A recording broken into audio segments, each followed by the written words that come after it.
Hi మా. ఈరోజు కూడా ఒక వ్యూవర్ ఒక క్వశ్చన్ కాదు మా ఆవిడ బాధ చెప్పుకున్నారు. ఏంటి అంటే నన్ను మా ఆడపడుచు అత్తగారు ప్లస్ హస్బెండ్ కలిసి ఎప్పుడు బాధ పెడుతూ ఉంటారు, అవమానిస్తూ ఉంటారు.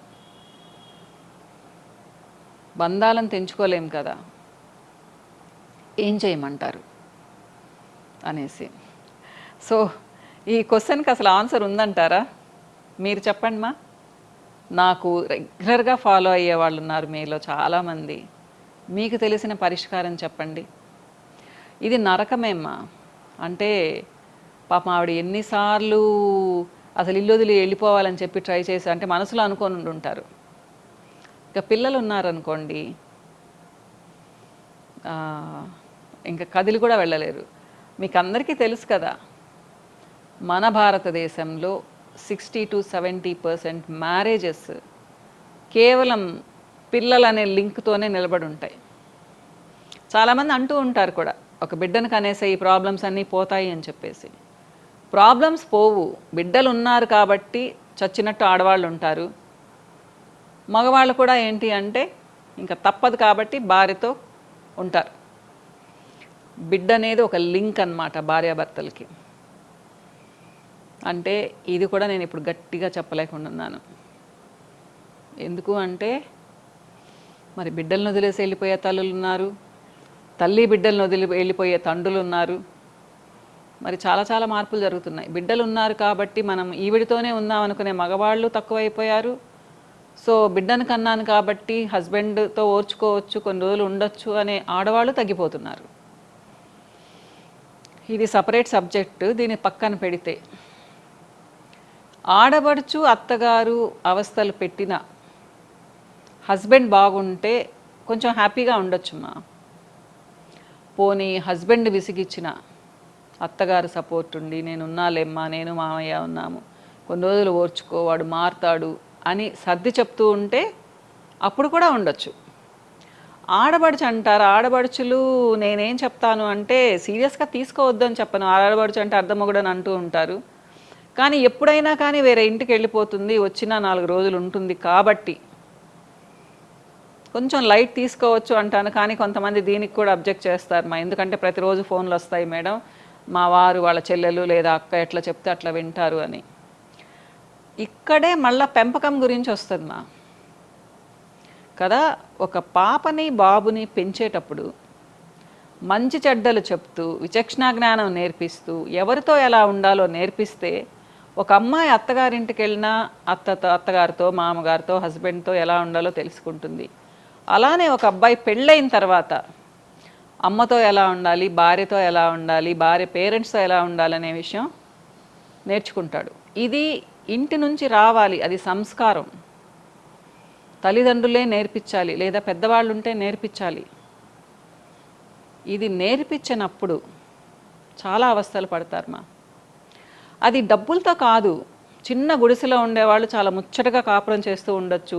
అత్తగారు మామగారు కొడుకు కోడలు ఆడబడుచు చాలా సఖ్యతతో ఉండొచ్చు. వేల కోట్ల ఉన్నా కానీ, పెద్ద పెద్ద ప్యాలెస్లలో ఉన్నా కానీ ఒకళ్ళంటే ఒకళ్ళకి పడకుండా అసలు ఉప్పు నిప్పులాగా ఉండేవాళ్ళు కొంతమంది ఉండొచ్చు. దీన్ని ఏమంటామా మనం? సంస్కారం అనే కదా, సభ్యత సంస్కారం. మన పిల్లలకు నేర్పించాలమ్మా. రిలేషన్స్ మెయింటైన్ చేయాలి అంటే ఈగోయిజం కొంచెం పక్కకు తగ్గించుకోవాలి, ముఖ్యంగా అబ్బాయిలు. ఎందుకంటే అబ్బాయిలు చాలామంది ఈగోయిస్టిక్గా ఉంటారు బేసిక్గా. కానీ ఈ మాట నేను కొంచెం స్ట్రాంగ్గా చెప్పలేకపోతున్నాను. అమ్మాయిలు ఇప్పుడు అంతకంటే ఈగోయిస్టిక్గా ఉంటున్నారు. ఎందుకంటే సంపాదిస్తున్నారు కాబట్టి. ఒకప్పుడు సంపాదన లేనప్పుడు ఆడవాళ్ళ పరిస్థితి దారుణంగా ఉన్న కాపురాలు నిలబడేవి. ఎందుకు అంటే తనకు సంపాదన లేను కాబట్టి ఫుల్ డిపెండెంట్, ఎక్కడికి పోలేదు కాబట్టి, అమ్మ వాళ్ళు రానివ్వరు కాబట్టి, పరువు మర్యాదలు పోతాయి కాబట్టి ఆడవాళ్ళు తప్పనిసరిగా హస్బెండ్ దగ్గరే ఉండేవాళ్ళు. పరిస్థితి మారిపోయింది. నేను అలా ఉండమని అస్సలు చెప్పను. కానీ మన బిడ్డలకు మనం పెళ్ళైన తర్వాత నీ భార్యతో నువ్వు ఇలా ఉండాలి, నేను తప్పు చేస్తే కూడా నన్ను కరెక్ట్ చేయాలి. ఎందుకంటే అమ్మలు సెల్ఫిష్ అయిపోతారు బిడ్డలకు పెళ్ళైన తర్వాత. నా కొడుకు అంటూ ఉంటారు. అంతేకాని పెళ్లి చేశాను తను ఒక హస్బెండ్ అమ్మాయికి అనే విషయాన్ని మర్చిపోతారు చాలామంది తల్లులు. సో కాంపిటీషన్కి వస్తూ ఉంటారనమాట చాలామంది. ఇక్కడ ప్రాబ్లమ్స్ వస్తాయమ్మా. సో ఎప్పుడైతే ఒక ఇంట్లో ఒక తల్లి కరెక్ట్గా ఉంటుందో ఆ బిడ్డలు కూడా కరెక్ట్గా ఉంటారమ్మా. సత్సంబంధాలు అంటారు కదా, మంచి రిలేషన్స్ మెయింటైన్ చేస్తారు. అది లేనప్పుడు గొడవలే. అమ్మే గొడవ పెట్టుకుంటూ ఉంటే ఆ హస్బెండ్కి ఆ అమ్మాయి మీద ఏం గౌరవం ఉంటుంది, ఏం వాల్యూ ఉంటుంది చెప్పండి? చిన్న పొరపాటు చేసినా విసిగిస్తూ ఉంటారు. సో ఇది ఎలా, ఏం చేయాలి, కరెక్ట్ చేయాలి చెప్పండి? అమ్మ ఏమన్నా మారుతుందా? అట్లీస్ట్ ఆ అబ్బాయికి బుద్ధి ఉంటే, అమ్మ నువ్వు ఇలా అనకూడదు, మేము నీ దగ్గర ఉండాలి అంటే కొంచెం అంతా బాగుంటే కదా, చెల్లెల్ని కూడా నువ్వు ఇంతవరకే ఉండాలి, నీ లిమిట్ ఇంతవరకు, ఎందుకు వదిన మీదకి వెళ్తావు అని చెప్పగలిగితే అప్పుడు అమ్మాయికి బాగుంటుంది.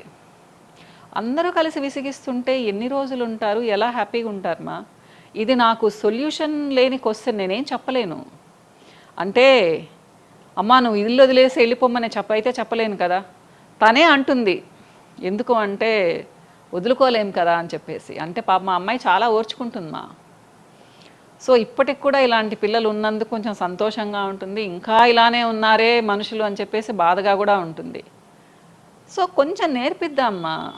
జాబులు చేసుకున్నా, ఎంత ఆస్తులున్నా, అబ్బాయిలైనా అమ్మాయిలైనా, అందంగా ఉన్నా అందంగా లేకపోయినా మనుషులం మనం కదా. పెళ్ళైన తర్వాత నువ్వు రిలేషన్ ఇట్లా మెయింటైన్ చేయాలి అని కూతురికి చెప్పాలి, కొడుక్కి చెప్పాలి, మనము నేర్చుకోవాలి. మన కొడుకే అయినా కానీ పెళ్ళైన తర్వాత భార్యతో ముచ్చటగా ఉంటే మనం చూసి సంతోషపడాలి కదా. వాళ్ళ మధ్యలోకి దూరాల్సిన అవసరమే ఉంది. ఇది చాలామంది అమ్మలు తప్పు చేస్తారమ్మా. చెయ్యకండి. కొడుకు కోడలు బాగుంటే మనకు సంతోషంగా ఉండదా? కూతురు అల్లుడు బాగుంటే బ్రహ్మాండంగా ఉంటాం కదా. మరి కొడుకు కోడలు బాగుంటే ఎందుకు ఓర్చుకోలేకుండా ఉంటాము? మీ కూతుర్ని మీరు కంట్రోల్ చేయలేరా? తప్పమ్మ, అలా అనకూడదు, మన ఇంటికి వచ్చింది ఆ పాప, బాగా చూసుకుందాం అని చెప్పలేరా? ప్రేమను మీరు ఇస్తే తిరిగి అమ్మాయి ప్రేమను మీకు ఇవ్వదమ్మా. ఎందుకు అట్లా శత్రువులాగా ఉంటారు? నాకు అర్థమే కాదు అసలు. సో మీ సమస్యకైతే నేనేమి పరిష్కారం చెప్పలేను, కానీ మీరు ఓర్చుకొని ఉంటున్నారు కాబట్టి అలానే ఓర్చుకొని ఉండండి. ఇంకా మీకు ఇంత భూదేవికి ఉన్నంత ఓపిక ఇచ్చాడు దేవుడు కాబట్టి అలానే ఉండమనే చెప్తాను. సో ఈ వీడియో చూస్తున్న వాళ్ళు మీకు నచ్చిన పరిష్కారం చెప్పండి మా. నేను కూడా చదువుతాను మీ కామెంట్స్ని. ఇంకో వీడియోలో మళ్ళీ కలుస్తాను మా. బాయ్.